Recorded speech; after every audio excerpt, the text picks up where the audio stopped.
Senator Ron Johnson is getting some pushback for something that he said on a recent conservative radio show. So he told host Joe Pags last week that he was not concerned about the violent mob that stormed the Capitol on January 6th. He said that those people were made up of supporters. He said that those people that were basically supporters of President Donald Trump. He said that they were people that love this country and who would never do anything to break the law. Well, now that's interesting because these same people are being arrested and charged for breaking the law. That's very strange. In fact, Mr. QAnon shaman, Mr. Jacob Chansley, is actually facing up to 20 years in jail, in prison, for doing what he did. Which he says, I was singing songs and I was using my shaman power to do positive energy and protecting the muffins from the other violent muffin thieves. Okay, so this is ridiculous. Completely untrue. And I think it's a pretty good example of gaslighting. Oh, the people that did the crimes, well, they weren't actually doing crimes. So I'm not worried about them. They only love this country, and all they wanted to do was be there to what?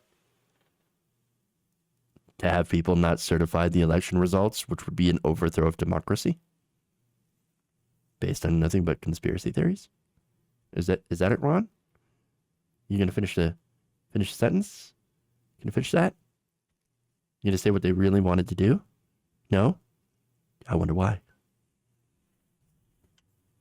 But, it's not the worst part. Because with Republicans, it always gets worse. All right? It always gets worse. Here's what he said. Had they been tens of thousands of BLM and Antifa protesters, I might have been a little concerned. And why is that? I mean, considering that, it's public knowledge, studies borne out that the vast majority, over 90%, 93 specifically, percent of all the BLM protests were overwhelmingly peaceful events, no violence. And of course, that's despite the massive police presence at every single one of these events. Every single one. Oversized police presence. But then, of course, you look at MAGA rallies, very, very little police presence. That's very interesting. Very interesting how that works.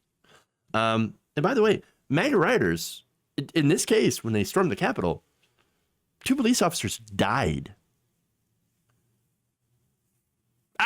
But then Antifa, it's Antifa.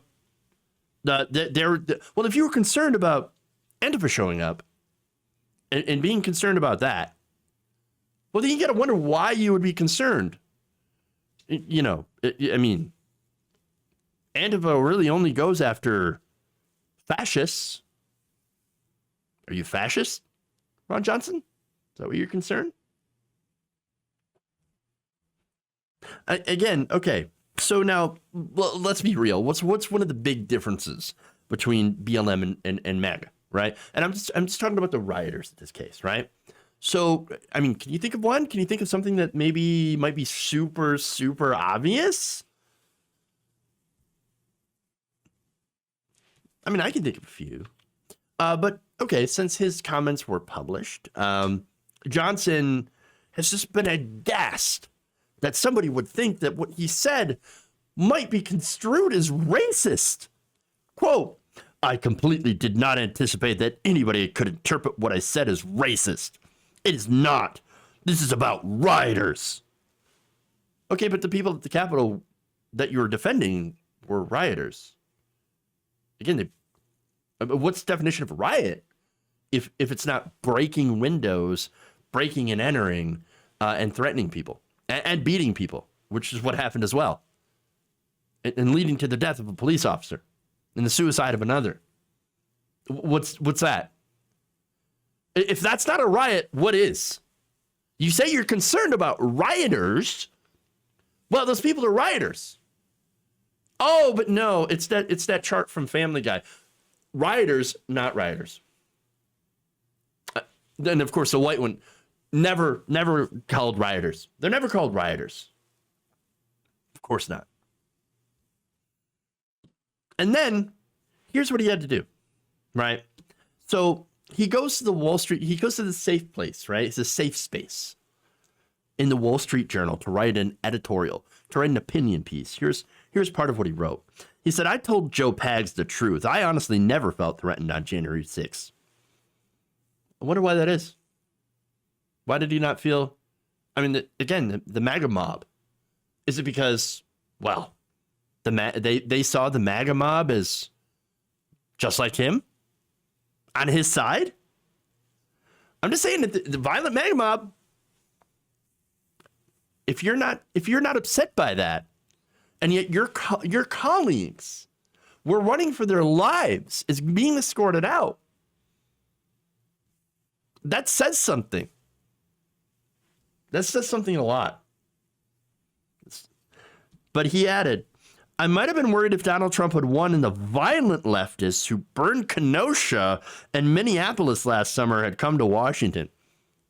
I love the discourse around this, right? Because again, everywhere you see right wingers like, I can't believe they burned Minneapolis to the ground. They burned Kenosha. They burned Seattle. Really? They're still there. The cities are still there. I mean, he also pointed to a study suggesting that 570 leftist protests became riots last year. Oh my God. 570 leftist protests became violent riots. Out of how many?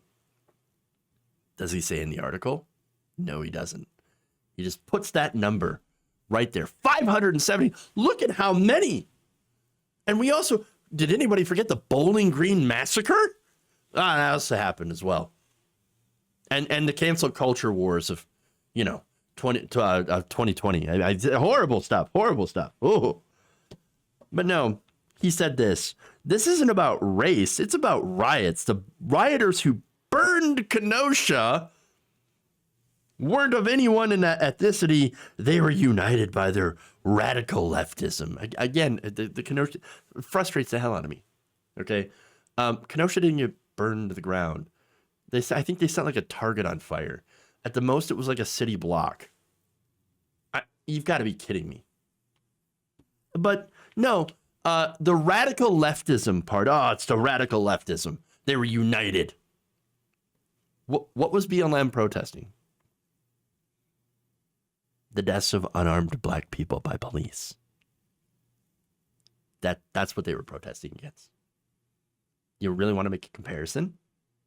What is Antifa against, by the way? Again, they're against fascists. Again, do you really want to make these comparisons? You're going to get schooled every single time. Ridiculous. So now Johnson writes this. Their politics together with their taste for violence. We've got a taste for violence, everybody. Do you know that? Be on a taste for violence. Despite 93% being completely peaceful. So different from the Trump supporters I know personally, or the Trump rallies we all saw carried out peacefully, should concern us. It's not the right wing that's wrong. It's the left wing. They're the real violent ones. Except for the fact that he has ignored all the violence that were perpetrated by members of the far right. I'm not saying that there weren't plenty of peaceful Trump rallies. Of course there were. Yeah, there's plenty of peaceful Trump rallies, also plenty of peaceful BLM rallies. But there were also, by the way, violent rallies of both. And I'm not trying to do both sides here. You look at some of the violent Trump rallies, well, you had people that beat up protesters, kicked them out. You had Donald Trump saying, don't worry. There was a time where we could get real rough with these people. We can't do that anymore. That's a shame. And then saying that, don't worry, if you do get rough with these protesters, I'll pay your legal bills for you. So, yeah, I remember that. And then, of course, you had, the majority of BLM protests that were massively peaceful. And a few that did end up as riots, and you did have people that clash with police. But Ron Johnson's the one's trying to do the both sides thing. He's trying to equivocate violence with the left. And so not only that, but he ignores the very valid reasons for some of this violence. And a lot of it's the injustices faced by African Americans. I'm not saying that you should be doing violence in order to push back against that. That's not what I'm saying at all. What I'm saying is that it's when you look at the reasons, when you look at the systemic oppression, you kind of understand why something like this could happen. You can understand how a community can be pushed to the brink and believe that the only way that people will listen to you is if you act out. Again, it's not excusing the violence, but it does explain it. As far as the motivations, right? Okay, well, let's go back a little bit here. You have BLM protesting against basically police brutality, black men being shot and killed, right? And then you compare that to some of the rallies on the right wing, some of the defenses they rallied to, right? One of the big ones was the Bundy clan. You all remember the Bundys? Well, what they wanted to do is their big beef with the government was a government saying that you can't graze on public land. That is, cattle were grazing on public land. And they didn't want to have to pay for the grazing rights. And by the way, grazing, again, that can destroy land, valuable land. And so there was a contention there. It got to the point where there was an armed standoff, and Bundy and the Bundy clan people were shooting at federal officers, firing weapons. So, I mean, you want to go here which one is more violent, and which causes seem more worthy than others for it to escalate to violence. Well, and again, I'm not advocating for violence. I'm just saying that the side that the right wing seems to fight for, the things that they do tend to be basically pretty selfish. Whereas not wanting to be shot and killed by police officers and have your communities over-policed and over-criminalized. I mean, you know what I'm saying? And this MAGA mob, going back to them in the Capitol riots, what they wanted to do, they weren't fighting for any sort of justice. What they were fighting for really is to overturn an election because they were salty that their guy lost. And that's really what it was. Not real justice. No comparison here. They're not equal. They're not equal. And again, going back to Johnson's data point that he's like, 570 violent mobs. Oh my God, in these protests.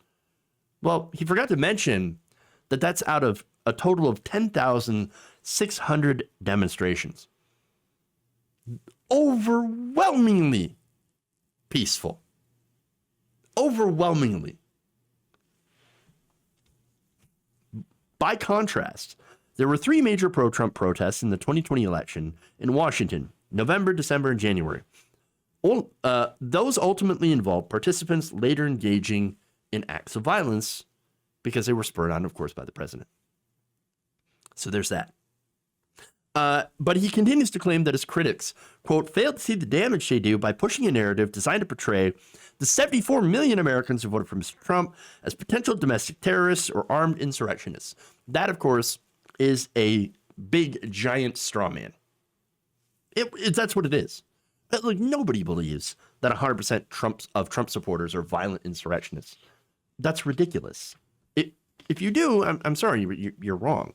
But the thing is that 100% of the violent insurrectionists that were involved here in the Capitol riot were Trump supporters. He's got to see that he's being disingenuous. Of course he knows. He knows. He's lacking the nuance. He's playing the Fox News game to his own audience, to his own base. And more importantly, he ignores the actual threats from the far right by pitting all the violence on the left. When they're of course, this is not an even thing. This is not equal. Far right is actually responsible for the majority of domestic violence in this country. According to a new report by a think tank, the Center for Strategic and International Studies, they found that white supremacist groups this year were responsible for about 67% of all terrorist plots and attacks in this country. They were responsible for 41 of the 61 attacks and plots. 67%. It's over 2/3. Now, the same report talks about left-wing groups. Well, obviously, you can't be bigger than 67%, right? Well, these far left groups, including what they consider anarchists and anti-fascist organizations, they say were responsible for 12 attacks and plots this year, or about 20% of the total number, up from 8% in 2019. Now, Antifa itself is an ideology, not a centralized organization. Hate to tell you that, but there is no central Antifa, branch that people report to. But you get the point. The sides aren't even close. And he knows it. Ron Johnson knows it. And Ron Johnson don't give a damn. If you enjoyed this video, please give us a like and share with your friends. You can subscribe and help out the channel by becoming a patron. It's patreon.com/Jeff Waldorf. Or you can become a channel member as well by hitting the join button below.